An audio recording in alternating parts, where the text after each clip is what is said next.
ಸ್ನೇಹಿತರೆ ನಮಸ್ಕಾರ. ನಾನು ನಿಮ್ಮ ಸಂಗಮೇಶ್ ಹೋಗಾರ್ ಸಿಡಿಎನ್ ಯೂಟ್ಯೂಬ್ ಚಾನೆಲ್ಗೆ ಸ್ವಾಗತ. ಬಂಧುಗಳೇ, ಇದುವರೆಗೆ ಯಾರು ನಮ್ಮ ಯೂಟ್ಯೂಬ್ ಚಾನೆಲ್ ಅನ್ನ ಸಬ್ಸ್ಕ್ರೈಬ್ ಮಾಡಿಲ್ಲ, ಸಬ್ಸ್ಕ್ರೈಬ್ ಮಾಡಿ, ಶೇರ್ ಮಾಡಿ ಅಂತ ಹೇಳ್ತಾ ಬನ್ನಿ ಇವತ್ತು ಮತ್ತೊಂದು ಹೊಸ ವಿಡಿಯೋದೊಂದಿಗೆ ನಿಮ್ಮ ಮುಂದೆ ಬಂದಿದ್ದೇನೆ.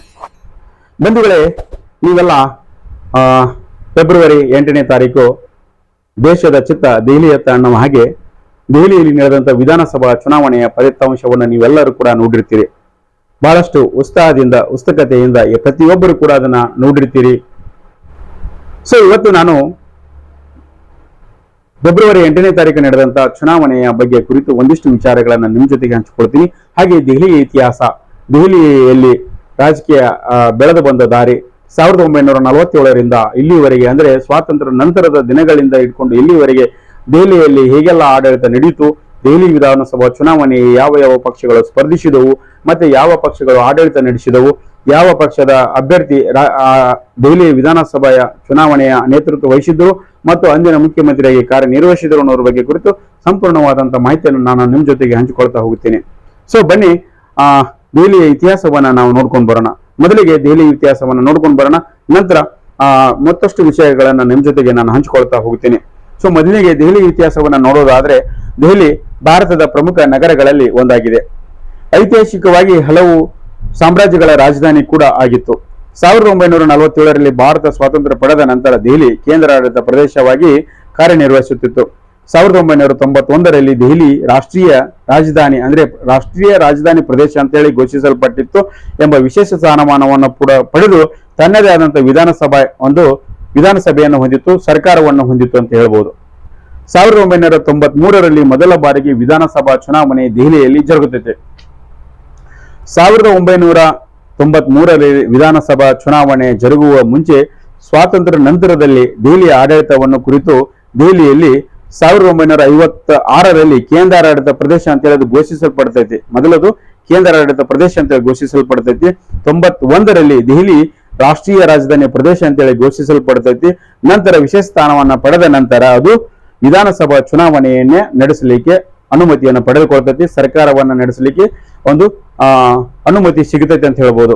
1993ರ ನಂತರ ಮೊದಲ ಚುನಾವಣೆ ಅಲ್ಲಿ ಆರಂಭವಾಗ್ತೈತಿ. ಸೊ ಮೊದಲಿಗೆ 1993ರ ನಂತರ ಚುನಾವಣೆ ನಡೀತೈತಲ್ಲ, ಅಲ್ಲಿಂದ ಹಿಡಿದು ಇಲ್ಲಿವರೆಗೆ ಅಂದ್ರೆ 2025ರವರೆಗೆ ಏನ್ ಚುನಾವಣೆ ನಡೀತೈತಲ್ಲ, ಇಲ್ಲಿವರೆಗೆ ಕೂಡ ಯಾರ್ಯಾರು ಯಾವ ಪಕ್ಷಗಳು ಆಡಳಿತ ನಡೆಸಿದವು ಅನ್ನೋದ್ರ ಬಗ್ಗೆ ಸಂಕ್ಷಿಪ್ತವಾದಂತಹ ಒಂದಿಷ್ಟು ಮಾಹಿತಿಯನ್ನು ನಾನು ನಿಮ್ ಜೊತೆಗೆ ಹಂಚಿಕೊಳ್ತಾ ಇದ್ದೇನೆ. 1993ರಿಂದ 96ರವರೆಗೆ ಈ ದೆಹಲಿಯ ವಿಧಾನಸಭಾ ಚುನಾವಣೆಯನ್ನು ಸ್ಪರ್ಧಿಸಿ ಅಲ್ಲಿ ಗೆಲುವನ್ನು ಸಾಧಿಸಿ ಭಾರತೀಯ ಜನತಾ ಪಕ್ಷ ತನ್ನದೇ ಆದಂತಹ ಆಡಳಿತವನ್ನು ನಡೆಸುತ್ತಿ ಅಂದಿನ ಮುಖ್ಯಮಂತ್ರಿಯಾಗಿ ಮದನ್ ಲಾಲ್ ಖುರಾನಾ ಅವರು ಮುಖ್ಯಮಂತ್ರಿ ಸ್ಥಾನವನ್ನು ವಹಿಸಿಕೊಂಡು ಆಡಳಿತ ನಡೆಸ್ತಾರೆ ಅಂತ ಹೇಳ್ಬೋದು. ನಂತರ ಅಂದ್ರೆ 1996ರಿಂದ 97ರವರೆಗೆ ಅದೇ ಭಾರತೀಯ ಜನತಾ ಪಾರ್ಟಿಯ ಸೈಬ್ ಸಿಂಗ್ ವರ್ಮಾ ಅವರು ಈ ದೆಹಲಿಯ ಮುಖ್ಯಮಂತ್ರಿಯಾಗಿ ಕಾರ್ಯನಿರ್ವಹಿಸುತ್ತಾರೆ. ತದನಂತರ 97ರಿಂದ 98ರವರೆಗೆ ಸುರೇಶ್ ಪ್ರಭು ಅವರು ದೆಹಲಿಯ ಆಡಳಿತವನ್ನ ನಡೆಸ್ತಾರೆ, ಅಂದ್ರೆ ದೆಹಲಿಯ ಮುಖ್ಯಮಂತ್ರಿಯಾಗಿ ಕಾರ್ಯನಿರ್ವಹಿಸುತ್ತಾರೆ. ಸೊ ಕೆಲವು ದಿನಗಳ ಹಿಂದೆ ಹೋದ್ರೆ ನಮ್ಮ ಕರ್ನಾಟಕದಲ್ಲಿಯೂ ಕೂಡ ಅದೇ ಆದಿತ್ತು. ಭಾರತೀಯ ಜನತಾ ಪಕ್ಷದಲ್ಲಿ ಯಡಿಯೂರಪ್ಪನವರು, ಸದಾನಂದ ಗೌಡರು ಮತ್ತೆ ಜಗದೀಶ್ ಶೆಟ್ಟರ್ ಅವರು ಒಂದೇ ಸರ್ಕಾರದ ಅವಧಿಯಲ್ಲಿ 3 ಮಂದಿ ಮುಖ್ಯಮಂತ್ರಿಗಳಾಗಿ ಆಡಳಿತ ನಡೆಸಿದರು. ಅದೇ ರೀತಿಯಾಗಿ 1993ರಿಂದ 98ರವರೆಗೆ ಅವಧಿಯಲ್ಲಿ 3 ಮಂದಿ ಬಿಜೆಪಿಯ ಮುಖ್ಯಮಂತ್ರಿಗಳು ದೆಹಲಿಯನ್ನು ಆಳಿದರು ಅಂತ ಹೇಳಿ ತಿಳಿದು ಬರ್ತಾ ಇದೆ. ಸೊ ನಂತರ 2000 ಅಂದ್ರೆ 1998ರಿಂದ 2013ರವರೆಗೆ ಭಾರತೀಯ ಕಾಂಗ್ರೆಸ್ ಪಕ್ಷ ಅಂದ್ರೆ ಭಾರತ್ ನ್ಯಾಷನಲ್ ಕಾಂಗ್ರೆಸ್ ಪಾರ್ಟಿ ಅಂದ್ರೆ ಭಾರತೀಯ ಕಾಂಗ್ರೆಸ್ ಪಕ್ಷ ಆಡಳಿತವನ್ನು ನಡೆಸ್ತೈತಿ. ಸೊ ಅದು ಅಂದಿನ ಮುಖ್ಯಮಂತ್ರಿಯಾಗಿ ಶೀಲಾ ದೀಕ್ಷಿತ್ ಅವರು ದೆಹಲಿಯನ್ನು ಆಳ್ತಾರೆ. ಸುಮಾರು 10 ವರ್ಷಕ್ಕೂ ಹೆಚ್ಚು ಕಾಲ ಆ ದೆಹಲಿಯನ್ನು ಒಬ್ಬ ಮಹಿಳೆ ಶೀಲಾ ದೀಕ್ಷಿತ್ ಅವರು ಭಾರತೀಯ ಕಾಂಗ್ರೆಸ್ ಪಕ್ಷದಿಂದ ದೆಹಲಿಯನ್ನು ಚುನಾಯಿತ ಪ್ರತಿನಿಧಿಯಾಗಿ ಆಯ್ಕೆಯಾಗಿ ಗೆದ್ದು ದೆಹಲಿಯನ್ನು ಆಡಳಿತ ನಡೆಸ್ತಾ ಇರ್ತಾರೆ.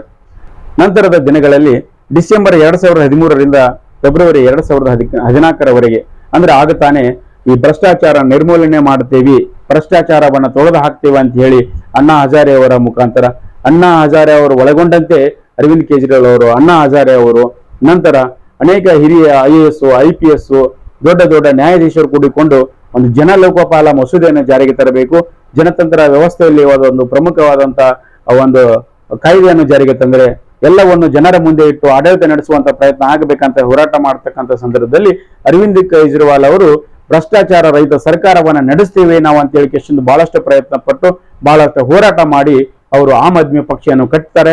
ಆಮ್ ಆದ್ಮಿ ಪಕ್ಷದ ಮುಖಾಂತರ ಚುನಾವಣೆಗೆ ನಿಲ್ತಾರೆ, ಚುನಾವಣೆಯಲ್ಲಿ ಆರಿಸಿ ಕೂಡ ಬರ್ತಾರೆ. 2013ರಿಂದ ಡಿಸೆಂಬರ್ 2013 ಫೆಬ್ರವರಿ 2014ರಲ್ಲಿ ಅವರು ಚುನಾವಣೆ ಆದ ನಂತರ ದೆಹಲಿಯನ್ನು ಕೆಲವು ದಿನಗಳವರೆಗೆ ಮಾತ್ರ ಆಡಳಿತ ನಡೆಸ್ತಾರೆ.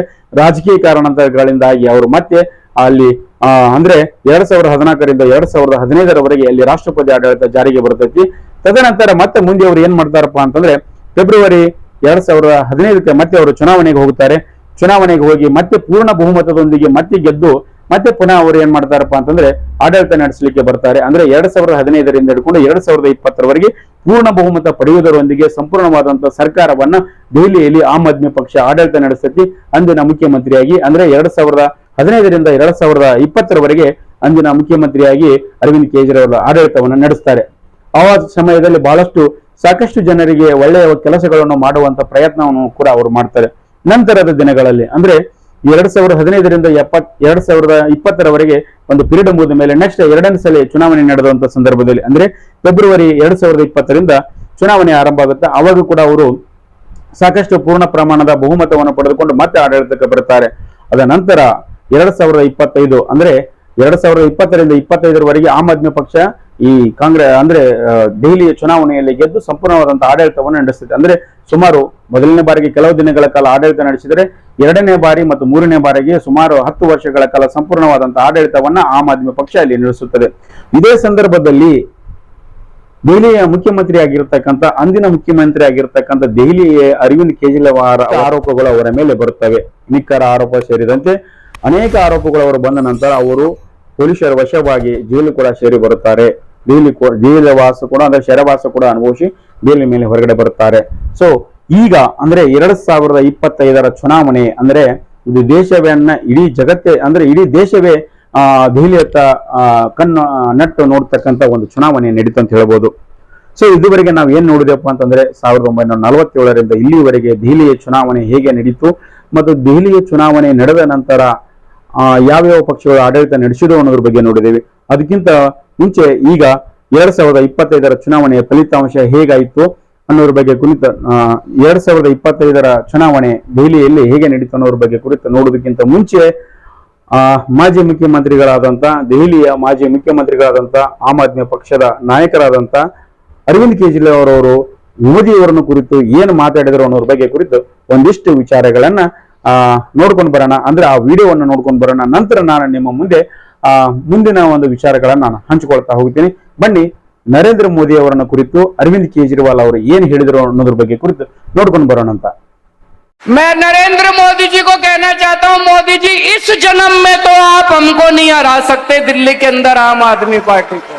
अच्छा, आपको दूसरा जन्म लेना पड़ेगा, इस जन्म में तो नहीं हरा सकते आप आम आदमी पार्टी को दिल्ली में। ठीक है, समझ गया। मैं कह रहा हूं अभी 2025 तो छोड़ो, 2050 का चुनाव भी दिल्ली में नहीं जीत पाओगे, यही आवाज। ಸೊ ಸ್ನೇಹಿತರೆ ನೋಡಿದ್ರಲ್ಲ ಅರವಿಂದ್ ಕೇಜ್ರಿವಾಲ್ ಅವರು ಏನ್ ಹೇಳಿದ್ರು. ಮೋದಿಜಿ ಅವರೇ, ಈ ಜನ್ಮದಲ್ಲಿ ನೀವು ದೆಹಲಿಯ ಆಡಳಿತ ನಡೆಸಕ್ಕಾಗೋದಿಲ್ಲ, ದೆಹಲಿಯ ರಾಜಕೀಯದಲ್ಲಿ ನೀವು ಭಾಗವಹಿಸಕ್ಕಾಗಲ್ಲ ಅಂತ ಹೇಳಿದರು. ಇದೇ ವಿಡಿಯೋದಲ್ಲಿ ಇನ್ನೊಂದು ಮಾತು ಹೇಳ್ತಾರೆ. ಮೋದಿಜಿ 2025 ಬೇಡ, 2050 ಬಂದರೂ ಕೂಡ ನೀವು ಈ ದೆಹಲಿಯಲ್ಲಿ ಆಡಳಿತ ನಡೆಸಲಿಕ್ಕೆ ಆಗುವುದಿಲ್ಲ ಅಂತ ಹೇಳಿದರು. ಸೊ ನೋಡಿ, ಪ್ರಜಾಪ್ರಭುತ್ವ ವ್ಯವಸ್ಥೆಯಲ್ಲಿ ಪ್ರಜೆಗಳು ಮನಸ್ಸು ಮಾಡಿದರೆ ಏನ್ ಬೇಕಾದ್ರೂ ಮಾಡುವುದು ಕನ್ನಡಕ್ಕೆ ಈ ದೆಹಲಿಯ ಚುನಾವಣೆಯ ಒಂದು ಸೂಕ್ತವಾದಂತ ನಿರ್ದೇಶನ ಅಂತ ಹೇಳ್ಬೋದು, ನಿರ್ದರ್ಶನ ಅಂತಾನೆ ಹೇಳ್ಬೋದು. ಯಾಕಂತಂದ್ರೆ ನೋಡಿ, 27 ವರ್ಷಗಳ ನಂತರ ಪುನಃ ದೆಹಲಿಯ ಗದ್ದಿಗೆಯನ್ನ ಇಲ್ಲಿ ಭಾರತೀಯ ಜನತಾ ಪಕ್ಷ ಹಿಡಿತೈತಿ. ಅಂದ್ರೆ 1993ರಿಂದ 98ರವರೆಗೆ ಆಡಳಿತ ನಡೆಸಿದಂತ ಬಿಜೆಪಿ 27 ವರ್ಷಗಳ ನಂತರ ಪುನಃ ಮತ್ತೆ ಈ ದೆಹಲಿಯ ಆಡಳಿತದ ಚುಕ್ಕಾಣಿಯನ್ನು ಹಿಡಿತೈತಿ. ಅಂದ್ರೆ ಇತ್ತೀಚೆಗೆ ನಡೆದಂತ ದೆಹಲಿ ಚುನಾವಣೆಯ ಫಲಿತಾಂಶ ಫೆಬ್ರವರಿ 8, 2025ರಂದು ಪ್ರಕಟ ಆಯಿತು. ಅಂದ್ರೆ ಚುನಾವಣೆಯ ಫಲಿತಾಂಶ ಪ್ರಕಟ ಆಯಿತು.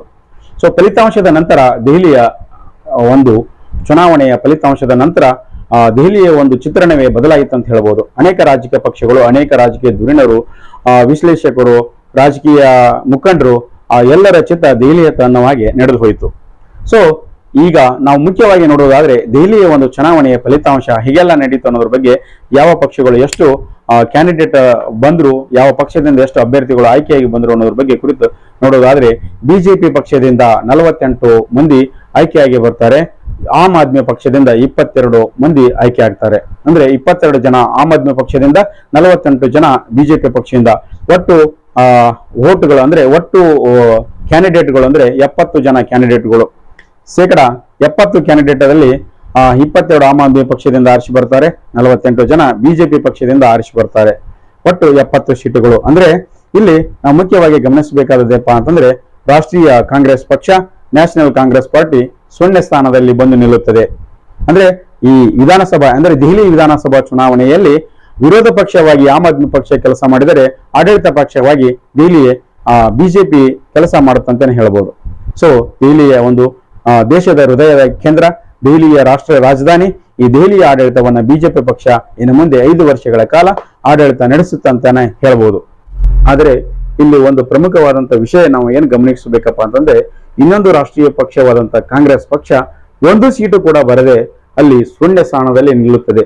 ಅಂದ್ರೆ 0 ಸ್ಥಾನವನ್ನ ಕೂಡ ಅಲ್ಲಿ ಹೊಂದುತ್ತೈತೆ ಅಂತ ಹೇಳ್ಬೋದು. ಅಂದ್ರೆ ಪ್ರಜೆಗಳ ಮನಸ್ಸು ಮಾಡಿದರೆ, ಪ್ರಜೆಗಳ ಒಂದು ಮನಸ್ಸಿನಲ್ಲಿ ಏನು ಆಲೋಚನೆಗಳು ಬಂದು ಯಾವ ರೀತಿಯಾಗಿ ಅವರ ಡಿಸಿಷನ್, ಒಂದು ನಿರ್ದೇಶನ, ಒಂದು ಉತ್ತರವನ್ನ, ಒಂದು ನಿರ್ಧಾರವನ್ನ ಹೇಗೆ ತೆಗೆದುಕೊಳ್ತಾರೆ ಅನ್ನೋದ್ರ ಬಗ್ಗೆ ಈ ದೆಹಲಿಯ ಚುನಾವಣೆ ಒಂದು ಕಾರಣ.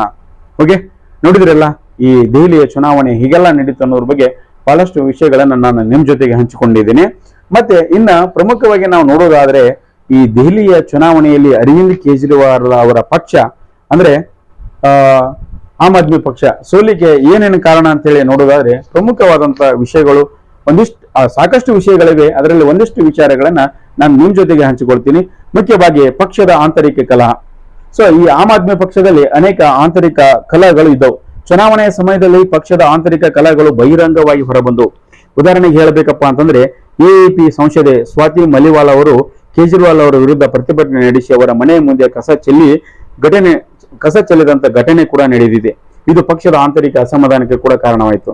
ಇನ್ನ ಪಕ್ಷ ವಿರೋಧಿಗಳ ತೀವ್ರವಾದ ಪ್ರಚಾರ ಅಂದ್ರೆ ವಿರೋಧ ಪಕ್ಷಗಳ ತೀವ್ರವಾದಂತ ಒಂದು ಚುನಾವಣೆಯ ಒಂದು ಪ್ರಚಾರವನ್ನು ಕೂಡ ಇಲ್ಲಿ ಎದುರಿಸಬೇಕಾಗಿತ್ತು. ವಿರೋಧ ಪಕ್ಷಗಳು, ವಿಶೇಷವಾಗಿ ಭಾರತೀಯ ಜನತಾ ಪಾರ್ಟಿ ತೀವ್ರವಾಗಿ ಪ್ರಚಾರ ನಡೆಸಿ ಆಮ್ ಆದ್ಮಿ ಪಕ್ಷದ ವಿರುದ್ಧ ಕಠಿಣ ವಾಗ್ದಾಳಿ ನಡೆಸಿದವು. ಇದು ಒಂದು ಕೂಡ ಮತದಾರ ಮನಸ್ಸಿನಲ್ಲಿ ಪ್ರಭಾವ ಬೀರುತ್ತೆ ಅಂತ ಹೇಳ್ಬೋದು. ಅದೇ ರೀತಿ ಆಪರೇಷನ್ ಕಮಲ ಆರೋಪ, ಕೇಜ್ರಿವಾಲ್ ಅವರು ಬಿಜೆಪಿ ಮೇಲೆ ಆಪರೇಷನ್ ಕಮಲದ ಮೂಲಕ ಮತದಾರರ ಪಟ್ಟಿಯನ್ನು ತಿರುಚುವ ಪ್ರಯತ್ನ ಮಾಡುತ್ತಿದ್ದಾರೆ ಎಂದು ಆರೋಪಿಸಿದ್ದರು. ಇಂತಹ ಆರೋಪಗಳು ಚುನಾವಣಾ ಪ್ರಕ್ರಿಯೆಯ ಮೇಲೆ ನಕಾರಾತ್ಮಕ ಪ್ರಭಾವ ಕೂಡ ಬೀರಿದವು. ಅದಲ್ಲದೆ ವೈಯಕ್ತಿಕ ದಾಳಿಗಳು, ಚುನಾವಣೆಯ ಸಮಯದಲ್ಲಿ ಕೇಜ್ರಿವಾಲ್ ಅವರ ಮೇಲೆ ವೈಯಕ್ತಿಕ ದಾಳಿಗಳು ಕೂಡ ನಡೆದವು. ಅಂದ್ರೆ ಉದಾಹರಣೆಗೆ ಹೇಳಬೇಕಂತಂದ್ರೆ, AIMIM ನ ಪಕ್ಷದ ಮುಖ್ಯಸ್ಥರಾದಂತ ಅಸಾದುದ್ದೀನ್ ಓವೈಸಿ ಅವರು ಕೂಡ ಕೇಜ್ರಿವಾಲ್ ವಿರುದ್ಧ ಅವರು ಒಂದು ಟ್ವೀಟ್ ಮಾಡಿ ಕೂಡ ಅವರು ಹೇಳಿದರು. ಅಂದ್ರೆ ಈ ಚುನಾವಣೆಯ ಸಂದರ್ಭದಲ್ಲಿ ಹೇಗೆಲ್ಲ ಆಗುತ್ತೆ ಅನ್ನೋದ್ರ ಬಗ್ಗೆ ಕೂಡ ಅವರು ಹೇಳಿದರು. ಅದೇ ರೀತಿಯಾಗಿ ಈ ಕುಂಭಮೇಳ, ಇತ್ತೀಚೆಗೆ ನಡೆದಂತ ಕುಂಭಮೇಳದ ಒಂದು ಪರಿಣಾಮ ಕೂಡ ಈ ಚುನಾವಣೆಯಲ್ಲಿ ಬೀರಿದೆ ಅಂತ ಹೇಳ್ಬೋದು. ಅದೇ ರೀತಿಯಾಗಿ ಯಮುನಾ ನದಿಯ ಬಗ್ಗೆ ಕೂಡ ಅರವಿಂದ್ ಕೇಜ್ರಿವಾಲ್ ಅವರು ಮಾತನಾಡಿರ್ತಕ್ಕಂಥ ವಿಷಯಗಳು ಕೂಡ, ಯಮುನಾ ನದಿಯ ಬಗ್ಗೆ ಕುರಿತು ನರೇಂದ್ರ ಮೋದಿ ಅವರಿಗೆ ಯಾವ ರೀತಿಯಾಗಿ ಮಾತಾಡಿದರು, ನರೇಂದ್ರ ಮೋದಿ ಅವರನ್ನ ಕುರಿತು ಈ ಕೇಜ್ರಿವಾಲ್ ಅವರು ಎಷ್ಟೊಂದು ಹೀನಾಯವಾಗಿ ಮಾತಾಡಿದ್ರು ಅನ್ನೋದ್ರ ಬಗ್ಗೆ ಕುರಿತು ಅದು ಕೂಡ ಈ ಮತದಾರರ ಮೇಲೆ ಪರಿಣಾಮ ಬೀರಿತ್ತು ಅಂತಾನು ಕೂಡ ಹೇಳ್ಬೋದು. ಹೀಗೆಲ್ಲ ಆಗಿತ್ತು ಅನ್ನೋದ್ರ ಬಗ್ಗೆ ತಾವೆಲ್ಲ ನೋಡಿದಿರಿ, ಗಮನಿಸಿದಿರಿ. ಇದಿಷ್ಟು ಇವತ್ತಿನ ವಿಷಯ. ಮನಸ್ಸು ಮಾಡಿದರೆ ಪ್ರಜೆಗಳು ಏನ್ ಬೇಕಾದರೂ, ಯಾವ ಸರ್ಕಾರ ಬೇಕಾದರೂ ತರಬಹುದು, ಏನು ಬೇಕಾದರೂ ಬದಲಾವಣೆ ಮಾಡಬಹುದು ಅನ್ನೋದಕ್ಕೆ ಈ ಒಂದು ಚುನಾವಣೆಯ ನಿರ್ದೇಶನ ಆಗಿದೆ. ಇದಿಷ್ಟು ಇವತ್ತಿನ ವಿಷಯ.